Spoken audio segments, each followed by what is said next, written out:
শুভ সকাল।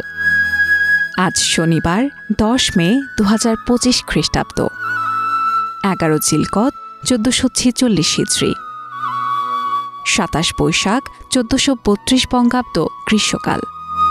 গ্রীষ্মের কাঠফাটা রোদ আর দক্ষিণা হাওয়ায় টালমাটাল প্রকৃতি আয়োজন করে সবুজের মাঝে পাহাড়ি রঙে রাঙানো পুষ্পমেলার। এ যেন প্রকৃতির বুকে এঁকে যাওয়া এক নিখুঁত ভারসাম্য। রূপমাধুরী নানান রং আর ঘ্রাণে প্রশান্তি বয়ে আনা এই গ্রীষ্মের সকাল শুভ হোক আপনার জন্য।